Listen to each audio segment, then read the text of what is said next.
The new Black Wall Street. Do it right, build wealth, live life, economic empowerment, real tips, insight.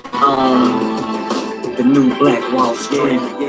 It's on the new Black Wall Street. He's your host.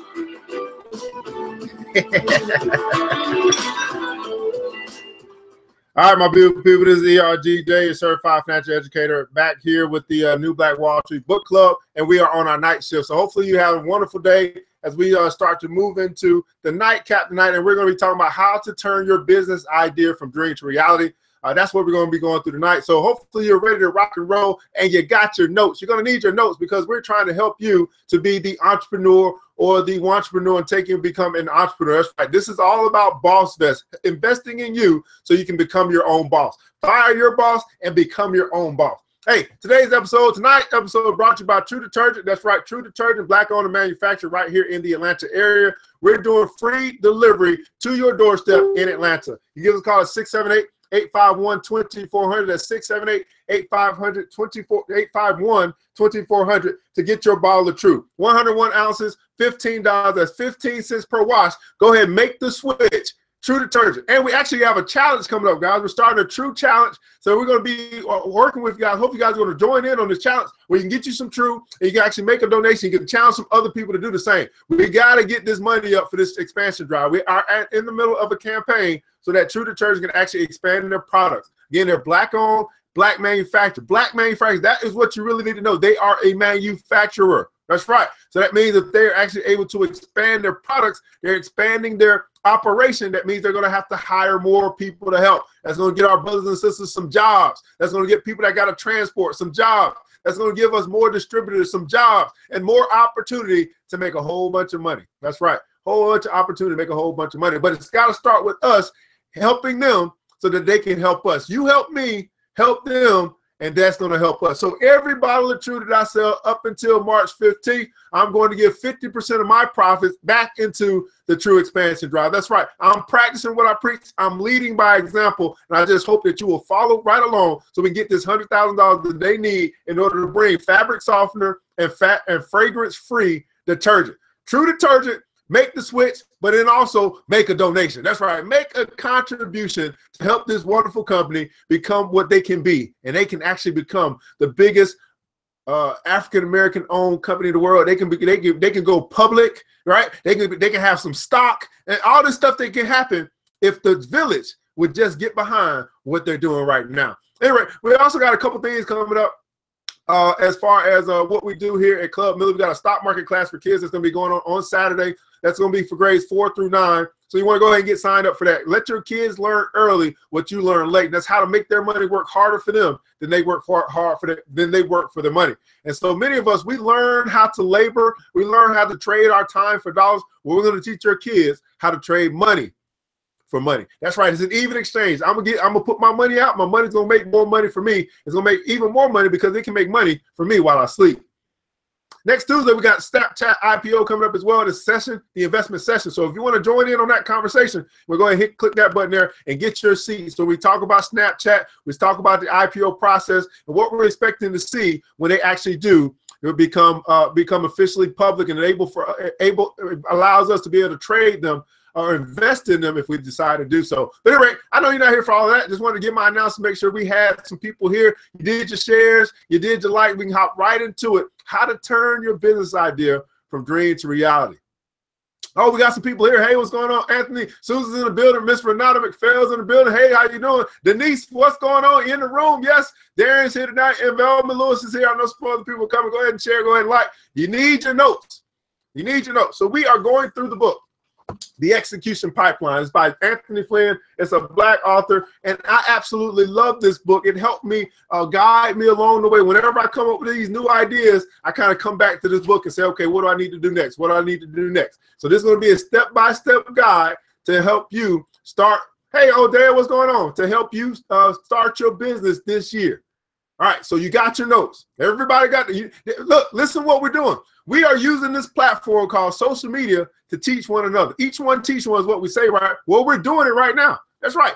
Each one teach one. We talk about what we're doing right now, virtually, using this free network to make sure that we empower one another. Man, how wonderful is that? We got Facebook School going on, Entrepreneurship 101. I hope you're excited as I am. Let's get it. So yesterday, we finished up in chapter 1 where we're talking about developing your focus concept. So a quick recap. This is day number 3, I believe. But if you missed yesterday, we talked about you wanted to leverage your competitive advantages. And the question you want to ask there is always a critical thinking question was, what are the competitive advantages that you can leverage? So what is it that makes you stand out? What are the things that's going to make your business or your concept stand out? What's going on, KT Washington? And then we talked about, Ms. Nikhil is here as well. We talked about determining your goals. And here's the question you want to ask here. You want to, what impact do you really want to make? What impact do you really want to make? And so if you missed yesterday, go back and watch that. But we're going to keep moving forward as we truck right on along to the point of taking our idea from being a concept to actually implementing it and it becoming a reality. So we're moving into measuring the concept of value. And it starts here by saying, don't wait another second to pursue something meaningful. Don't wait 1 second. Don't wait another second to pursue something meaningful. Ask yourself this. In your life right now, as it relates to business, do you feel like you're doing something meaningful? Right? And this is a tough decision I had to make. I had to decide that, was I going to chase money or was I going to chase meaning? Let me repeat that again. Was I going to continue to chase money? I just want to make more money. But I'm not fulfilled. But I'm making more money. That's great. I can do some things I want to do, but I'm not fulfilled. I had to make the decision. I decided that I was going to choose meaning over money. I wanted my life to matter. Everybody put in the comments below, my life matters. I wanted my life to matter. I wanted my legacy to matter. So I want you to think about right now. What do you want written on your epitaph? If you were to go away today, what do you want them to say about you? What do you want them to say about the things that you accomplished? That you worked for another company for 55 years and, you know, your life matters. Your business life matters. And the reason why we're talking about this, because you spend so much time working, you might as well make it matter, okay? You spend a whole bunch of time in your life working. Think about it. A whole bunch of your life working, you might as well make it matter. So I chose that I was going to pursue meaning over money. And once I decided to do that, I started finding that the money followed the meaning. The money follows the meaning. So if you focus on the meaning, what is it that you want your life to say? What is the meaning that you want your life to give? You're going to find that as you go after that, the money will follow you, because now you're an unstoppable force. You're not doing something for something tangible. You're doing something out of the intangible parts of your life. So anyway, we're getting into measuring the concept value. And so we're on step number 2, is step number 1 the other day. So when starting a new venture, you'll need to create a value proposition. So as you think about this concept that you have in your head, this idea that you have, this thing that you want to do, this new addition or new service you want to add to your business, or the business that you want to start, depending on where you are, you want to create a value proposition. So what is going to be your value proposition? So a value proposition is an easy to follow plan that convinces financiers and customers that your concept is worthwhile. So have you put together a plan to explain or to convince other people that, number one, that it's worth giving your money to this concept, right? The finances. You're going to need a little money to get started, keep moving with what you're doing. Do you have a plan to convince the people who have the money to invest in your concept? And then number 2, do you have a plan to convince customers to buy your stuff, right? So you need a plan that's going to convince people who have the money to invest in your concept. And also in that plan, you need to be able to convince customers to buy your stuff. That's how you stay in business. But sometimes I don't think that we really think about, dang, do I even have a value proposition? Right? We just go right into, I want to do something, I'm going to go do it. And then next thing you know, you don't have all your structure in place. You don't have anything to fall back on. So if you're taking notes, hopefully you are. Hopefully you're taking notes. You taking notes? Hopefully you're taking notes. This school. Hopefully you're taking notes. Put in the comments below value proposition. But you want to write this on your notes as well. You want to make sure that you create a value proposition. Now, we're going to go through how to do that. That's the whole point of measuring your concept value. But to do this, you'll need to know your audience and what troubles them.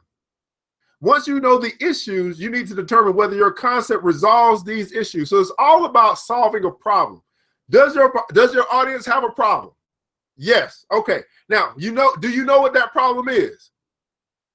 Yes. Okay. Now, now does your idea, this concept that you have, does it solve that problem?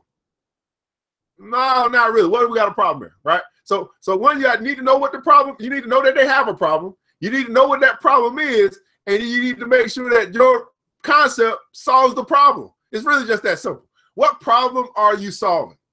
Right? So my problem that I was solving financial illiteracy. And I knew that the problem that I was solving was big enough that it could make me a fortune. So I got to ask you this. Is the problem that your idea, that your concept is solving, is it big enough? Is the problem big enough? Or the solution to the problem that you're bringing big enough that it can make you a fortune? Is it big enough that it can make you a fortune? That's something to think about. Because you got to think about, how big is this problem? How big of a problem do you want to solve? I know I'm getting a little disconnect here, so we're going to wait a second and see what Facebook going to do here. Go ahead and give me a good connection, Facebook. All right, we're back. Is your problem that you're looking to solve, is it big enough to make you a fortune? Now, there could be some people that's on the nonprofit side, but don't think just because you're nonprofit that you don't get paid. People in nonprofit organizations still become millionaires, believe it or not. Just ask the NFL. Anyway, to do this, I said that if you don't have the resources, the infrastructure, or experience to address the problems, you shouldn't pursue that path. Again, if you don't have the resources, the infrastructure, or experience to address the problems, then that's not a path that you should pursue. Entering an arena unprepared will increase the likelihood that your competitors will devour you. So I want you to understand this, that it is a competition. When you decide that you're going to go into business, you are deciding to compete. But I want you to understand that you don't go into business to compete. That's not what we do. That's not what we do. We go into business to dominate. Everybody put in the comments below, dominate. The purpose of you going into business is not to compete. The purpose of you going into business is to dominate. You want to be the best at what you do. You want to dominate your competition. You want to be a driving force for resolution to your problem. You want to be the company that everybody talks about. Like, look what they are doing. You're not there to compete. You're there to dominate. And if you don't have that mindset, then you might want to get that mindset before you go into business, or you're going to be swallowed up. You're going to be devoured by the system. You go in there to dominate. Now, when developing your value proposition, remember that your goal shouldn't be to provide the same value as your customers. This is why I say, do we need another t-shirt business? Like, you're providing the same value. What makes your t-shirt special? What makes it different? You know, at some point, we got to move beyond t-shirts and incense, okay? Let's start providing solutions to some of the bigger problems that we have. Let's stop trying to take the easy way and say, I just want to start a business. I'm good at writing. I'm good at drawing. Well, start drawing something else, okay?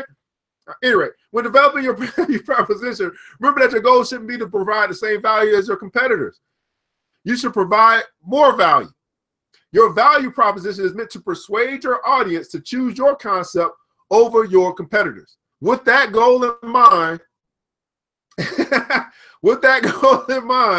keep your proposition clear and concise, and include quantifiable evidence that shows your superiority. Don't underestimate the importance of this step. The ability to articulate your value proposition, or the lack thereof, can show a lot about your chances of success. Don't underestimate the importance of this step. So hopefully in your notes, you're writing down value proposition. And then as we go through this, you will have established a value proposition for the concept that you have. So again, the whole point of me doing this is investing in you to help you get your business off the ground. The whole point of us at Boss Fest doing this is to invest in you so you can become a boss. Our whole point is to make sure that you have your stuff together when you step out on your faith. All right, what's going on, Ron John? We're going through the book, The Execution Pipeline. For those that are interested in getting this book, you can actually go to my website, www.ergj.net. Just scroll down to the bottom where it says recommended reads. And you can actually get it through me. And you know what I say, guys. If I recommended the book to you, you might as well buy it through me. That only makes sense, right? But you can get it there. It's a great, again, the step-by-step guide on how to move your business idea from dream to reality. Again, execution pipeline. Something like that. All right. So you want to make sure you write down value proposition in your notes, and hopefully you took a couple things away as we move into the next step. So here's the step. Number 9. We got through 1 through 8. Here's number 9. You want to assess the need. Assess the need. Everybody put in the comments below, assess the need. While you guys are writing that, I'm going to put my little Kickstarter down there so you know you guys can make a contribution to our campaign to help True Product expand their products. Go ahead and make a contribution. Anyway, assess the need. I'll give you the link. Okay.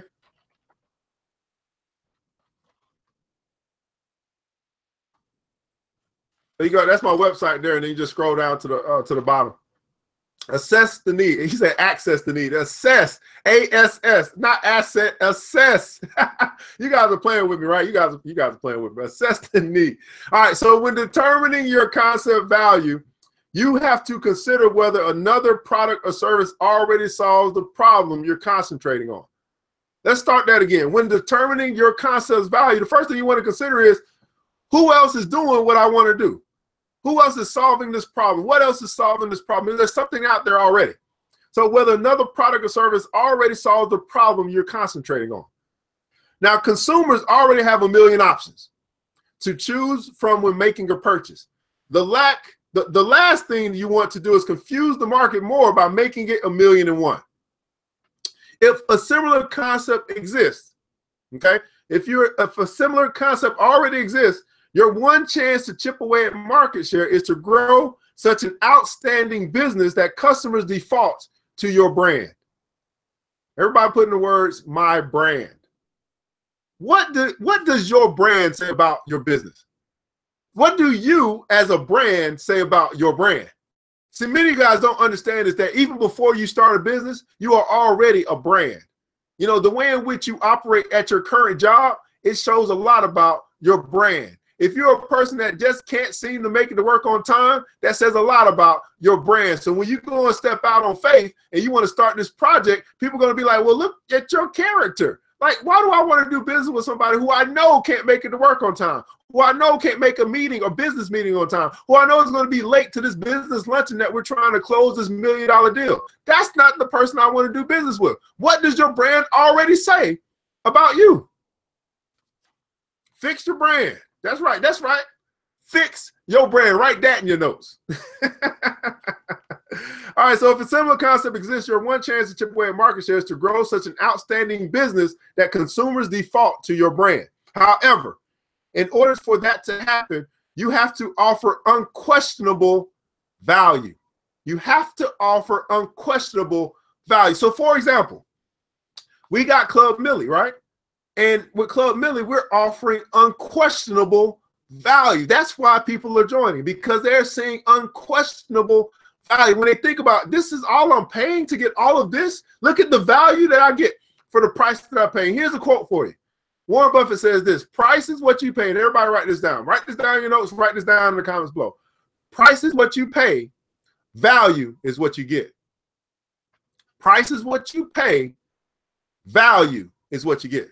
So I want you to think about right now some brand, some product, some service that you've gotten recently. And I want you to think about the price that you paid for. And I want you to come up with a product or something that you bought recently that you felt like you got way more value out of it than what you paid. What's something that you paid a little bit of money for, but you got a whole bunch of value for? You're like, man, look at this thing lasted this long. This was well worth my investment. Because you do understand when you're buying products, it's an investment. So what is it? You said, did you say Downey? Did you? Huh? Did you say Downey? Did somebody say Downey in my chat when I got True Products up here? You're gonna get banned. We're sending you to Facebook jail. She said dollar store batteries. All right. So those so they really lasted longer than they expected. Okay, that's cool. I can't believe somebody said you thought I wasn't gonna catch that. What else? So something that you bought recently that you paid a price for, and you feel like you got way more value than what you paid for. Say them dollar store batteries. All right. Your charger from Five Below. Okay, so is that the phone charger? All right. Now, I want you to think about something that you paid some money for, and you felt like it wasn't worth the money that you spent. You got no value or very little value out of it. Price is what you pay by. So you paid this amount of money, but the value that you got was subpar. You're like, man, what the heck did I spend all this money on this for? You know, like what was I thinking? What's going on here? You feel like you got no value for whatever that you bought recently. You feel like, man, yeah, how long will it last? Huh? I don't know what y'all talking about. Beautiful boots, but that hurt my feet. Okay, so you got some cool boots, but you can't even wear them because your feet don't comply. Oh, rent! Oh my goodness! She said rent. I'm paying rent way too high for the value that I'm getting up out of this place. We're gonna have to move. So price is what you pay, value is what you get. So you want to make sure that in your business and your concept that you are developing, that you present and that you offer unquestionable value. This is how you start to get what they call market share, because you got to get it from somewhere, and you're typically going to get it from people who are already getting what it is that you're going to offer. They just want to have to decide that they're going to get it for you. So when I say True Detergent, I say, hey, you're going to wash your clothes anyway, but why not go ahead and try True, right? So you can get some value. What is that value? That this company is going to recirculate the dollar back into the community. That's the value that you get by switching to True. See what I'm saying? So it's unquestionable value. So he said the knowledge lasts forever, but the materials for a certain period of time. I don't know what y'all talking about. All right. So for example, if you're developing a social media app, ask why a consumer will leave the other popular apps to use yours. If you plan to monopolize the chocolate chip cookie market, what unique quality prevents a big box producer from replicating your brand and smothering you? Consumers have to make a choice, and your goal is to make sure your product or service wins their dedication. If you simply replicate the work of your competitors, you'll fail. If you simply replicate the work of your competitors, you will fail. You'll lack legal and financial backing, proper branding, and most importantly, you're going to lack customers. Your competition at this point, if you're just getting started, is way ahead of you. They have more money than you. They've got more financial backing than you. They got the legal support to protect them. They can sue you. You know what I mean? Like all of this stuff that you are up against once you get started out. So the only way that you can win that game is that you got to provide unquestionable value. Oh, cool, Ron John, man. Hey, this is a good book, man. And even if I don't get a commission, man, the commission that I got is the investment that you made in your life right there, because we're going to need you to be at your best. I need to be at my best, because that's the only way we're going to do this. All right, so you must have a differentiating value so obvious. Everybody put in the comments below, obvious. Your value has to be so obvious that your consumers can't help but convert to your product or service. Now, here's your critical thinking question as it relates to this number 9 step. Is your problem already being solved by someone else? Is your problem, the problem that you're looking to solve, is it already being solved by someone else? Now, that's the part of assessing the need. Is there really a need where you're trying to go? Or is it already that need already being met by so many other people? And can you find another place of value that you can provide solutions for where there really is a big need? See, when I got into financial services or financial education, I realized that there was a huge need. And that even if I jumped into this pool, there was going to still be more that needed. I need to be able to hire more educators to be able to educate or to teach in this need. So I knew that the need was big enough that even though I had some competition, that the need was big enough that it needed more people in this area. The harvest is plenty, but the laborers are few. But too many of us are going to places where the harvest is little and the laborers are many. That doesn't make much sense. You don't want to go to a place or an area where the harvest is little, but the laborers are many. That's going to diminish your chances of standing out and being the best. Why not go to a place where the harvest is plenty and the laborers are few?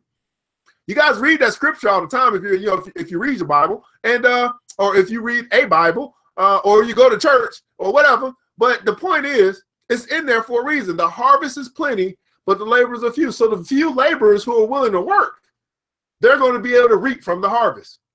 Let me repeat that again. The few laborers who are willing to work, they're going to be able to reap from the harvest. But if you're a person that says, you know what, I hear what you're saying, ERGJ, but this is what I want to do. I'm just going to go into this area because, you know, this is what I'm good at, and this is my passion. But you realize that that harvest is little. Well, you're basically saying, I don't really want to be wealthy. I want to help, which is good. We need people that just want to help, but we also need some people who want to be rich, okay? Let's just keep it real. We need some people that want to be rich. We know that the wealth of the wicked is stored up for the just, so there's got to be some people who are just, who gonna go get that money. That's all I'm saying. Not that you're going for the money. You just understand that the solution that you're bringing into the problem is big enough that it's gonna bring some money with it. So what about selling an idea that could generate some substantial income? Absolutely. But you're not selling an idea. You're not selling an idea. If you have an idea and you let that idea go without actually having put that on paper, you didn't sell anything, you gave it away. You sell plans. You don't sell ideas. So if you have a plan that came from your idea, you put that thing down and say, here's how this thing's going to work, and you sell that, that's cool. And you do that all the time, right? That's what they call copyright. That's what they call trademark. That's what they call patent. So if you're going to sell an idea, you make sure you get that thing trademarked before you sell your trademark. Don't just sell an idea, because that's not really what's happening. You're giving that away, and you're hoping that somebody pays you for it. You're hoping that you get some type of residual from it, but you get residual when you put the paperwork into it. And you legally say that this is mine and I sold it to somebody. Does that make sense? So yes, if you have an idea, go ahead and get that thing trademarked. Matter of fact, we're going to start learning about trademarking in Club Millie. See, it's all about anything that has to do with wealth, building wealth, protecting wealth, or transferring wealth. Those are some of the things that we're going to be learning as we join together in Club Millie. Number 10. So you guys got that, assess the need, and is the problem already being solved by someone else? Hope you got that in your notes. Again, you're watching right now, go ahead and hit the share button, but make sure you got some notes, because this is helping you to become your own boss. This is helping you to bring your dreams, your business idea from dream to reality as we move right along in this process. Number 10, you want to position yourself strategically. So we'll write that down in the comments below. Position myself strategically. Now, I love this little part of the book. Position myself strategically. So think about you. That's right. Think about you. Consider how you and your idea will offer a differentiating value to the market you aim to penetrate. Be painfully honest about whether you're the best person to bring the idea, product, or service to the market. The most innovative thinkers are not always the best concept implementers, and the best implementers are not always the best investment pitchers. You might have an awesome idea for saving whales, but with limited to no experience in marine life, you might not be the best person to execute that idea. If you have the time and determination to become an expert in the field, go for it. If you plan to launch next year, however, you should reconsider. Now, Bob Shank, who's a mentor of mine and the founder of this program, once told me there are 3 types of people. Here's what you want to put in your notes. This is very important, because you have to position yourself strategically as it relates to your organization. You have to know what your strengths are and what your weaknesses are. So there's 3 types of people. Number 1, originators. Everybody put in the comments below, originators. These are the people that constantly have new ideas and thrive on the startup process. I'm like an originator. I love coming up with an idea, getting that thing going, and getting that thing started up. So I know where I have to hire, or I know where I have to connect. That's going to be strengths to my weaknesses. I can always come up with the new stuff, with the ideas. But man, it's great to have a vice president. It's great to have a secretary. It's great to have other people on your team that can be like, okay, here he go off in his wonderland, and he go off into the idea phase. Let us put this thing together while he's working on the next idea. Let's go ahead and put this thing together. So originators, they constantly have new ideas. And ask yourself, of those that are here watching right now, if you are an originator, go ahead and put the number 1 in the comments below. If you're an originator, if you say, hey, that's me. I'm the original. I'm the idea person, right? I am the idea. I'm a 1. Okay, I'm telling y'all, I am a 1. Are you a 1? Who else is here that's a 1? I need to know who else I'm talking. Teron, you a 1? Okay. Oh, Dad, you a 1? Okay. All right. So I got a couple 1s here. All right. Cool. Okay, I'm not alone. Anthony's a 1. Okay. So you guys are originators. Now, here's number 2. Number 2 is I know I'm not this. Number 2 is the organizer. The organizer. Go ahead and put in the comments below, or the organizer. This is the person who takes the originator's ideas and gives them some structure to stand long term. This is the person who takes the originator's ideas and gives them the structure to stand long term. So this is the structural person, right? The organizer. So I'm not an organizer, guys. That's not me. I mean, I can do some organizing, but that's not my forte. I am the originator. If you are an organizer, would you go ahead and put in the comments below the number 2 and signify? Oh, Teron said, well, sometimes when you're an entrepreneur, you gotta be 1, and 2. You gotta be 1, 1.5. I get you, brother. But you predominantly are number 1. You just do some organizing until you can find that person that's gonna be your executive assistant or something like that. I got you. So you're Raquel, yep, Raquel. I know you are number 2. I know that you are help organizing my life as we speak. So if you guys, man, Raquel is the bomb.com. I'm telling you. Wanda, I can think you're number 2 too, Wanda. I can feel that. I can feel that just on some of your comments as well. You the bomb.com as well. Ron, you're number 2. Okay. See, being honest here, you're number 2. So yeah, that's cool. So we got the originator and we got the organizer. So Sharon, you said you're not the organizer. So you're not you're the originator, Sharon, or did you put 1 or 2? I don't know. I think you put 1. So you're not I'm not the structure person. Oh, hold on. So Wanda, you said you're structured, but you don't take others' ideas. You don't take them. You help the originator structure the ideas. You help structure the ideas. Not that you take them.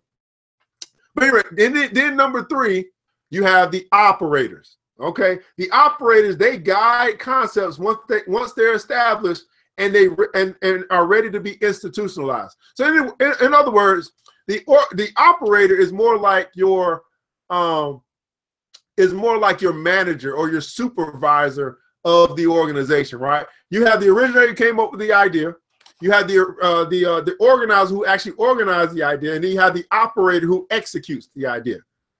Okay, they execute it. So after all the idea has come up and forth, it's been structured. Now you need somebody who's going to implement or execute. And then you have the operator. So if you're an operator, you're the person that, hey, I'm not coming up with the idea. You know what? I'm not even structuring this thing. Once you got all that stuff structured, come to me and I'm going to make sure this thing happens. If you are the person that makes stuff happen, if you're the person that's saying, hey, I'm the one who executes all of that stuff, then go ahead and put the number 3 in the comments below. Okay, so your girl, that's a good combination, man. So at least y'all ain't both number 3s. Hey, Teron, that's right. I need an operator in my life. Mr. Telephone Man. I need an operator in my life. All right. So if you are a number 3, okay. So Sharon says her husband is the operator. So you guys are starting to see that there are some different roles in this building of your business. If you want to go fast, you go alone. But you understand that in business, you really can't go alone. You need teamwork. Teamwork makes the dream work. Yeah. Darren, I know that you are number 3, brother. I know you just waiting on the call. You gonna run with. I knew you was a number 3. we only got 1 executor here. We only got 1 out of all these people watching. We only got 1. We only got 1 person that's gonna be bold enough to be honest enough to say that they're number 3. I know we got more number 3s than this. I know we got some people who really are good at managing. That's all we're saying. They're really good at management. They know they keep everything running smoothly. So Dwayne, you said you want to be an operator, but you want to sign the checks. That doesn't necessarily mean you don't sign the checks. Just because you are good. See, here's the thing: you can actually start a business, and your business could be management. You can go into an organization and you go and clean up their stuff. That could be your business. It literally could be your business. Like, okay, y'all screwed all this up. Let me bring my team in here and fix it for you. You're the fixer-upper of the crew. You know, you go in and you get stuff fixed, get it back reorganized, get it back to operating at a capacity. You know what I'm saying? They bring you in to make sure that to fix up their mess, and you get that thing back to running smoothly. So you're the fixer up at your current job. Jeff Green said he's the number 3. So yeah, so hey, it's not as long as you know what your predominant role is, then you understand where you can actually partner with others to fulfill those other roles that you may not do. Or you can also create a business around the role that you are in. So the originator, they could be the person that's going and coming up with these ideas, these crazy ideas like, okay, I think this website's gonna be cool. They go create a domain name and lock it in, and then people buy the domain names from them because they just thought about, you know, what is it, Jeezy, not Jeezy, Kanye for president. Somebody put that into bought the domain Kanye for president 2020. Then Kanye come and be like, I want to run for president 2020. Then Kanye say, well, I want that website. Well, that website's already taken. Somebody thought about the idea. They started it up. They bought the domain. So now Kanye got to buy the domain from that person for a whole bunch of money. Or you could be the person that's like, hey, okay, well, I'm the organizer. So you guys got this great idea, but you need some structure around this thing. You need some processes put in place. I'm going to come in and I'm going to put the processes in place that the rest of the organization is going to fulfill. And you create a business around that. That's what you're good at. You create a business. You go into these places and you get them organized, right? Administrative assistants, that's what they do. They keep everything organized, right? You can start a company just for administrative assistants, just for executive assistants. You could do something like that. So what we're trying to say is let's understand what role we're in. That doesn't mean that we can't start a company. It just means that we want to make sure that we start something that would be around that which what it is that we can provide.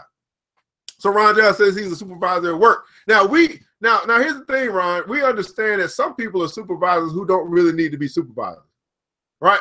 I don't think that companies actually do a great job of recognizing these three roles to say, well, who's good at this? Who's good at originating? Who's good at organizing? Who's good at operating? We got some organizers who are managers of people, and they don't really need to be. We got some operators who are trying to operate in the place of being an originator. The corporate world gets it all screwed up because they're not thinking about it from a business or an entrepreneur standpoint. They're thinking about, okay, well, number one, what's the cost? You know, what do we got to pay this person to be in this position? Number two, do we have qualified people to actually be in this position? We got this position, but we only got 3 candidates. And out of those 3 candidates, none of them really qualify, but we need a butt to fill this seat. See, sometimes that's what happens in the corporate world because they get too big. And the next thing you know, they're going out looking, they can't find it and say, we're going to hire somebody, whatever. You've been here the longest, you go ahead and take this position. Oh, you know such and such? Okay, you go ahead and get this position. But us individually, as we are building out our organizations, we need to keep some of this stuff in mind. So although a single individual might have the capacity to dabble in all 3, so some of y'all said I'm 1, 2, and 3, they'll rarely be able to sustain all 3 long term. This is important that you understand this. So although you might function in this capacity in all 3, you may dabble in them, especially if you're an entrepreneur. Like I had to do a lot of stuff in the beginning. That wasn't my forte. Me sitting up here, you know, putting all this stuff in for the website and getting all this stuff, all the classes and stuff. That ain't something I like to do. I did it, but it wasn't something that wasn't my forte. But you got to understand that if you do that, then eventually you're going to burn out. And that's what has anybody here that has been in business or has their business, have you gone through your burnout phase yet? Where you have been doing everything all by yourself for so long that you just flat out burn out. Maybe it's a month, maybe it's 2 months or 3 months. I don't know. You go through that phase of just, I'm burnt out. And you don't even know what it is at the time. You probably know what it is now, but when you were going through it, you didn't know what was going on. You were trying to just kind of make it through, but you were burnt out.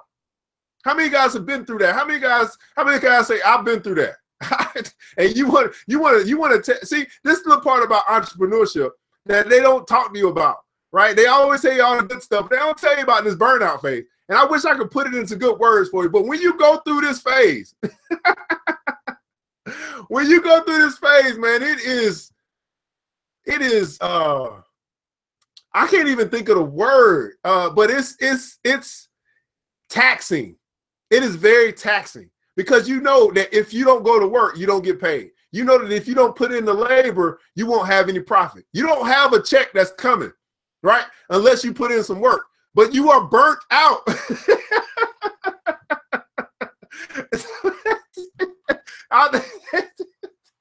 Somebody feel it. Okay, so all right, some of you guys feel my pain, man. I wish I could really go into this the way I want to, man. But this is gonna have to be a part 2.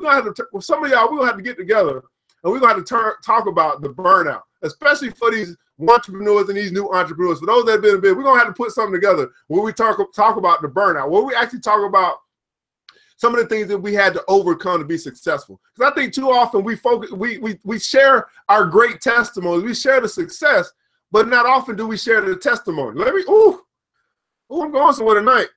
Too often, with our next generation, to those people that are coming behind us, to the people that we're trying to impress, I don't know, we share our success, but how many of you have taken the time to share your testimony? And I'm talking about your business testimony.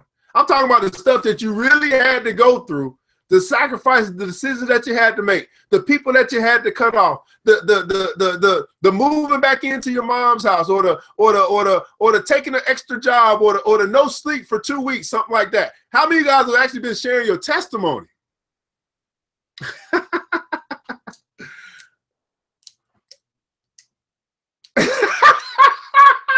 Hey, she trying to send me the Facebook jail. Ooh, I ain't gonna repeat that, man.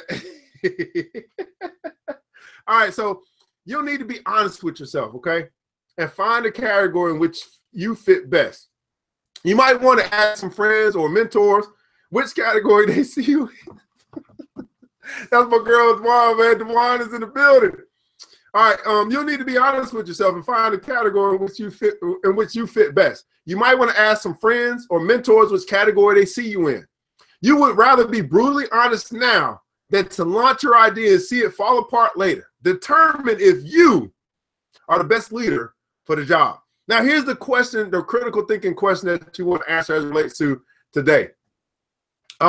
Where should you strategically position yourself to best move your venture forward? Where should you strategically position yourself to move your venture forward? Now, that's the question that you want to answer. That's the thing that you want to have on your notes. So as we kind of wrap up today, it's been 40 minutes. I know you guys want some more, but we're gonna make it. We're gonna make it, guys. You guys want to do one more, or we're already late? It's 11 o'clock. Let's see what you guys say. Let's see what you guys say. Y'all want to do one more? Or we good? We good right now? We good to pause? Let's do a quick recap. One more. How many guys are saying one more? You want one more? I got one. Let's see if I get three. One, that's two. All right, one more. All right, so we had assess the need, and you asked the question, is your problem already being solved by someone else? Then you had position yourself strategically, and you wanted to answer where you would strategically position yourself to best move your venture forward. So hopefully you guys are writing that stuff down. Here's number 11. You want to identify your concepts, beliefs. Identify your concepts, beliefs. Go ahead and put that in the comments below. You want to identify your concepts, beliefs. Now, consider what you have to offer the market and why a consumer would continue to choose your product or service over another.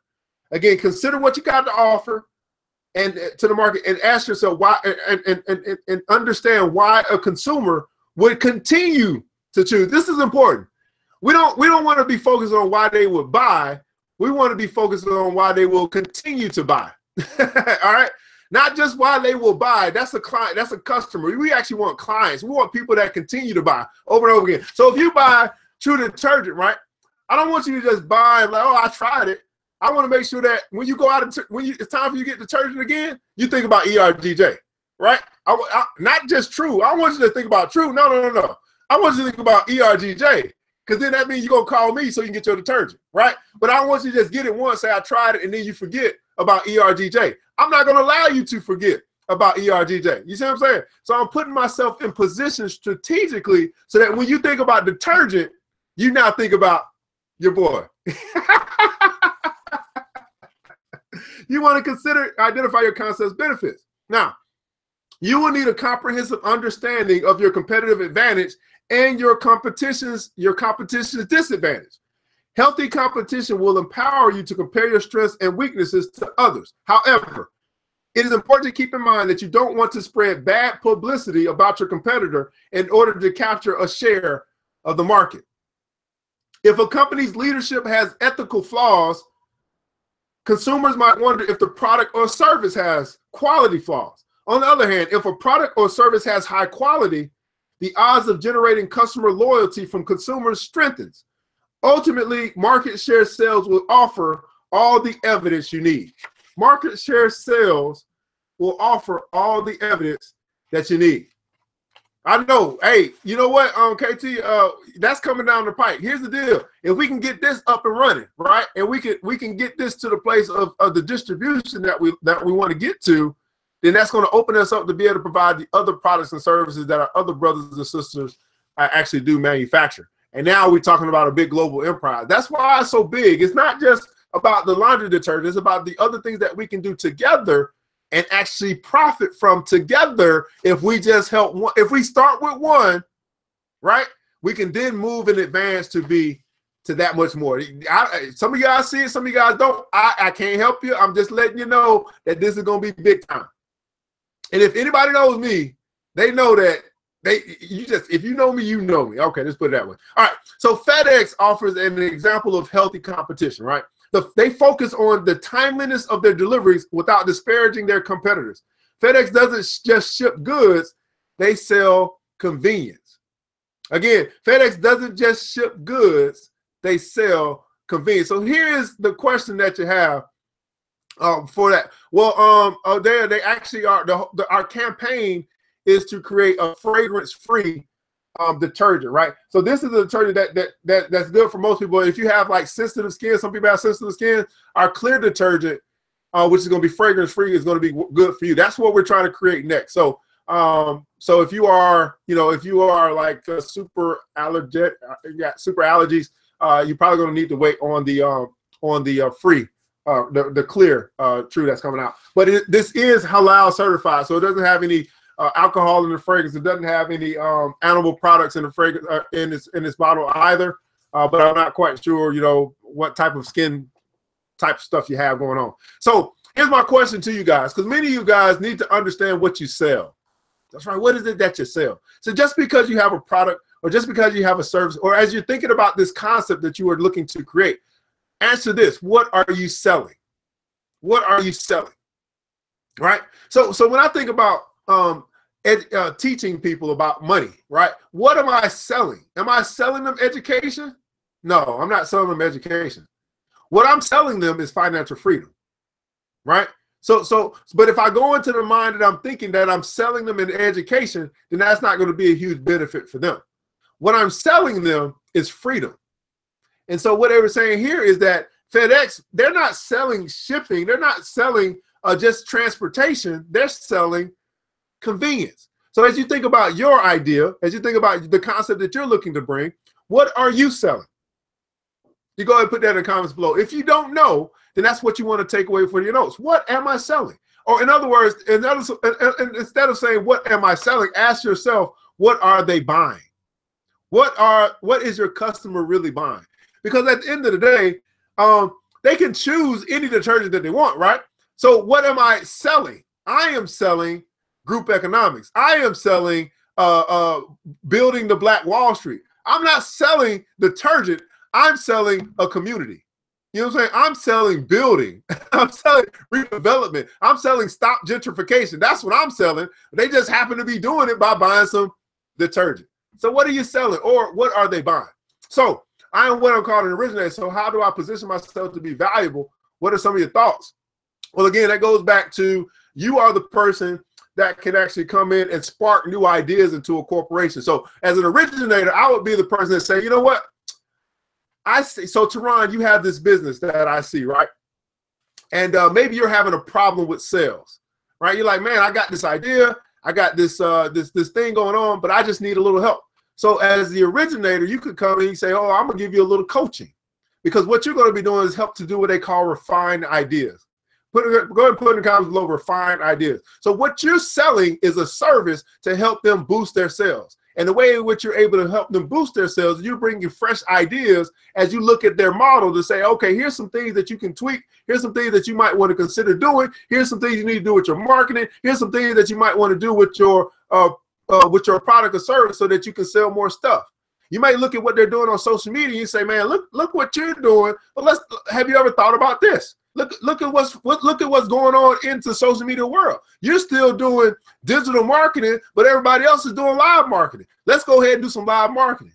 So you're selling them new ideas that are fresh to them so that they can actually implement some of your ideas to help their company thrive. Does that make sense? That's an originator. Fresh concepts, absolutely. Fresh concepts. You got them, but you need somebody to buy them. But you don't want to sell your ideas. You want to show your ideas. That's where coaching comes in. That's where training comes in. Right? You got the ideas that's going to help this company go from being a $1,000 company to $1 million company. But you can't just give them your ideas because then you don't get any profit. You got to come in with a training program. You got to come in with a coaching program. You got to come in like that and walk them through your new concepts for their business, whatever that may be. Right? I don't know what you specialize in. I'm just giving you an example. Okay. And that's what you can package together. Because one thing that I learned, Teron, as being a one just like you, is that as I grew up, as I went through all these different jobs, and one thing that I found is that teaching and training, they always had jobs. If you went to a sales job, the training department was always had the most stable position at the automotive industry, right? Because they were always training new salesmen. Salesmen would come and go, but the training department was still the same. I was like, okay, well, what's going on here? Everybody else leaving. The training department's still there. Training and teaching is always going to be valuable. And this is why I don't understand why teachers don't get paid more, because they do the hardest work of, I think, of anybody in our society. But we just don't value them as much as we value an athlete. So athletes get paid more. But if we really value teachers the way that we say we do, they would be the highest paid profession in our society.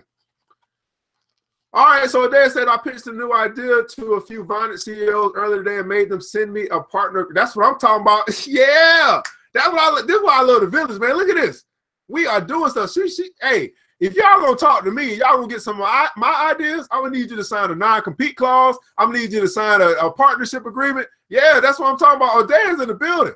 Did you just join Club Millie today? Because I would need to talk to you personally about that stuff. I love that. That just made my heart heat. That hurt my heartbeat right there. All right. Yeah, cool, man. So hopefully that helped you out, Teron.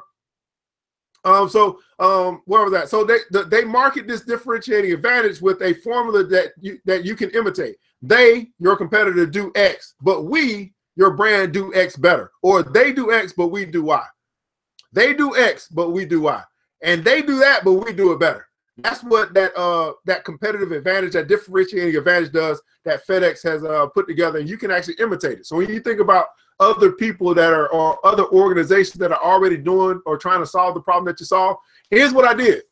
So I looked at what other, let's just say financial education platforms, what they were doing. And I said, man, okay, I see what they're doing. And all of them, for the most part, they had an online presence, right? They took classes, packaged them together, did some PowerPoints or whatever, and you go buy it and you get it online. You can watch it when you want to watch. Well, I said I didn't want to do that. I said, well, I want to do something different. I want to take it back to the old school. I want to actually have class. So that's what I started to develop. Classes where live, in person, we talk just like this. We have a class right now, and we see the difference, right? It's something different about when you can exchange energy. Something different about when you can understand better, you can ask questions, you can have a good time. It's something about having a teacher that you can actually exchange energy. And I also found that even though you buy the class doesn't mean that you actually watch the class. How many of you guys have bought classes before and you get halfway through and you lose interest? You just never finish it. I mean, let's be honest. How many of you guys have actually bought books before that you read the first 2 pages and it's up on your shelf right now? You never got finished? Right? That's a class. That's education. That's knowledge. We do it all the time. So I said, well, I wanted to make sure that people went through my course. So I want to make sure that all of my stuff is live. And that's what my advantage is they get some of me. They get some of my instructors, and they get to feel the love. They get to go through edutainment. All right. So competing in a nonprofit world, this is for you guys that are a nonprofit, is even more difficult, but it's still possible. If your concepts serves a challenged demographic, such as the low-income communities or victims of human trafficking, you don't want to put others out of business. You can, however, find a creative edge. Everybody put in the comments below, creative edge. and strengthen the work already taking place. So if you're a nonprofit, it's even harder to have to understand the benefits that you're bringing, because you're really trying to solve the same problem, but you're going to have a competitive edge that's going to set your organization apart from your quote unquote competitors. Because at the end of the day, you're not competing against each other for the problem or the solution. You're really competing against each other for the money that's coming in to fund your institution. Nonprofits, all they do is compete over grant money. It's just, this is how much we have as a government to give to this particular cause. Y'all go fight over this little bit of money.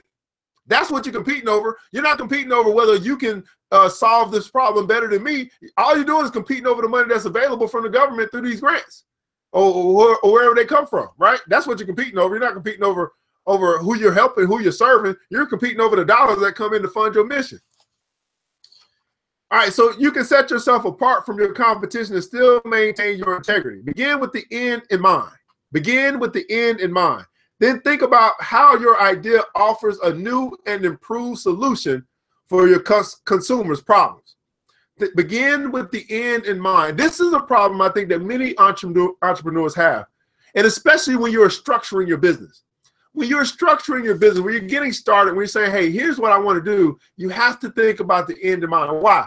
Because for many people, they may like you get, as soon as you like start the process of actually having a business where you're actually going to register your business, saying this is my business, you need to make sure you have already thought about all this end stuff in mind. I think many times we think too small. And then we get started in business and we realize, man, I wanted to do this, I wanted to do that, I wanted to do that. I thought about all that stuff, but I wanted to get started in business so quickly that you didn't structure yourself for growth. I repeat that again, you didn't structure yourself for growth. So if you see, my company is called ERGJ Enterprises. Why? Because I didn't want to be pigeonholed into just financial education. Because if I pigeonhole myself into financial education, then now I have to actually go create another business for whatever else I want to do. But as long as there's something that's related within this field, then I can actually add that under my enterprise umbrella and still be good. But if I said, this is Evan Jefferson Financial School, then I can only do financial school stuff. You see what I'm saying? So you got to think about how big do you want this enterprise to be? How big do you want your business idea to be so that you can structure it in the beginning for 10 years later? That makes sense? I mean, you got to, this is hard for us because we don't think 10 years later. We don't think 5 years ahead. We think tomorrow. We might think about next week, but we hardly ever take the time to think about, man, where do I want my company to be in 10 years? Have you guys thought about that? Where you want your organization to be, where you want your idea to be in 10 years? Anthony, you got a notary service. Have you actually thought about where you want your mobile notary service to be in 10 years? As we think about Club Millie, we got to think, where do we want Club Millie to be in 10 years, right? That's what we have to be thinking about now so that we can prepare ourselves for growth and we can actually be prepared for the growing pains, right? So that's why I'm always talking about we got to get this thing structured. We got to make sure that we have the infrastructure in place to be able to manage 1,000 people. It's all good to say we want 1,000 people, want to help 1,000 people, but we got to make sure that we can manage. Do you guys know how difficult it is to manage 1,000 people? Just to manage them. 1,000 attitudes, 1,000 personalities, 1,015 million needs and little stuff. It's a lot. So we have to have the structure in place, and we have to have already thought about what does it really look like to manage 1,000 people. Okay, that's what it is. So that's why that's some of the things you have to think about. So here's the question that you want to answer as it relates to this last step before we end our night together. What benefit are you providing to the world around you? What benefit are you providing to the world around you? So tonight, guys, we've been going through the book, The Execution Pipeline. Hopefully you've been taking some good notes. And hopefully this time together has actually helped you to start to put together a plan and a process to help you go help your business idea go from being a dream to reality. We're going to keep going through this series because I know I got some people who really want to either structure the idea that they have, or they want to actually build this idea out so they can actually be their own boss, or they can add a service or product to what they're already doing. So whatever it is that your takeaway was tonight, I want you to go ahead and put that in the comments below as we wrap up. I want to know what it is that you're getting from our time today, what it is that you're taking away, what is it that's made an impact in your life as it relates to what we've talked about today. And while you're doing that, I'll just do a quick review because I know I talk faster than you type, but we went over assessing the need. You want to ask yourself, is the problem already being solved by someone else? We also talked about positioning yourself strategically, where you wanted to know if you're one of those three, you're an originator, an organizer, or an operator, and you wanted to ask, where should you strategically position yourself to best move your venture forward? And then the last portion that we went over as we end the night was you wanted to identify your concepts and beliefs. Then you wanted to ask yourself, what benefit are you providing to the world around you? So if you got something out of that, I'd like to hear your feedback about the things that we've gone over tonight and whether we should continue in this book, because that's the deal. If it's bringing no value to you, then I don't want to keep doing it. But if you're getting extreme value out of it, then we're going to keep trucking right on along, and then you'll find by the end of our time together going through this book that you're going to have a fully laid out plan. You're going to be ready to implement. You're going to be on fire because you got all the steps laid out for you to go and start your business today or to extend the services that you offer. So KT Washington says I need to structure and look at 10 or 20 years from now in business. Yes, you do. If you plan to be in business 10 years from now, you need to be thinking about that right now. So absolutely fantastic. Anybody else got any feedback from our Facebook school tonight, Entrepreneurship 101?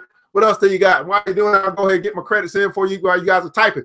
Again, this episode has been brought to you by True Detergent. That's right, True Detergent, black-owned and manufactured right here in the Atlanta area. We're doing free delivery to your doorstep in Atlanta. You give us a call, 678-851-2400. That's 678-851-2400. This right here is a 101-ounce bottle for $15. Only $15. That means it's 15 cents per wash. And here's the deal. You're going to wash your clothes anyway. Why not go ahead and support your brother or sister who is going to be circulating that dollar back into our community? True Detergent, go ahead and make the switch. Kenyatta said this. She said, Miss the Bacon Bits. In case you guys don't know, she is a tutor. She's a teacher and a tutor. She says this, I once had an idea to take my business to another level, but I backed away from the idea when private tutoring became more demanding. Oh, fantastic. So you saw a bigger need in an area, and that need drove you to do a little switching up so that you can provide a solution to that need. Fantastic. So now that need is actually probably providing the seed that you need for your thing. Thanks. Oh, no, not a problem, Dwayne. That's what we're here for, man. Continue to help build the village. Darren said that the knowledge is the new currency, which is priceless. And said, I realized now I need an enterprise. I like to add multiple things that is within my main service. Absolutely. Ms. Becky said she was thinking small when she decided to just tutor, and the benefit of the other plan will help the community around her more. Yeah, absolutely. No problem. Oh, Dave, you didn't tell me what your takeaway is for tonight. Miss Susan Anderson, I'm looking for ways to generate money in the quickest amount of time, but also that fulfills my purpose. Absolutely. So now the idea is bigger and it helps you more. Absolutely. So we do got a couple things that are coming up as well. As you guys are still providing your feedback. We got a true expansion drive that's going on right now. So not only is this product, that not only is anything that I sell, I'm going to give 50% of my profits back to this expansion drive, but you have an opportunity to actually donate and make a donation to that Kickstarter campaign where they can actually bring the fragrance-free detergent and bring the fabric softener so we can have that whole household of products available and we can all go out and sell it at the end of the day. We can all go out and sell it if we want, right? Because we have a direct connection to a manufacturer. And we have a direct connection to a manufacturer. The manufacturer is looking for wholesalers. We become the wholesalers. We become the Amazon. We become the Walmart. Now, I just want you to think, how profitable is Amazon? How profitable is Walmart? And would you like some of that profit? That's the kind of thinking that we're talking about. And that's why we want to be able to add more products so no one can say, hey, I'm allergic. No, we got something for you too. Hey, I need to use this Downy fabric. No, we got something for that too. All right, so yeah, I said Renato. Oh, you're gonna chat soon. Cool. Oh, okay. Oh, y'all doing y'all thing. So anyway, we got the stock market class for kids coming up on Saturday. We also have the Snapchat IPO session coming up on Tuesday. Go ahead and register for that. But here's the deal, guys. It's been plum pleasing time, man, here on the New Black Wall Street Book Club, Execution Pipeline. If you need to get this book, you can get it at www.ergj.net. That's where the book is in my recommended read section. Hey, I made the suggestion to you. Why not get the book for me? This is how to turn your business idea from dreams to reality. This is Boss Fest. This is just another section of my company where we actually started providing some business coaching, things like that. I haven't fully launched it yet, but I wanted to do something where I didn't have to charge a whole lot in order to help out the village. And that's why we're going through the book. So hopefully you had a good time. You'll be back with us, I think, tomorrow about 10-ish to about 10. Hold up. Tomorrow's Friday. Yeah, it don't matter. Tomorrow, 10-ish, I'll be back. We'll be back tomorrow to keep going through a few other steps. So anyway, here, guys, I just want you to know this. Okay. You got about 7 different ideas going to start up. Okay, fantastic. Any help that you need, let us know. Just remember this, guys, that it takes a village and it starts with us. So let's build wealth as we climb together. You guys have a good night. I'll be back in the AM. Thanks you for joining the show. We gave a lot of great tips, but it's time to go. Take the knowledge we shared, hope you use it and grow. We'll see you all there in the next episode of The New Black Wall Street. The New Black Wall Street. The New Black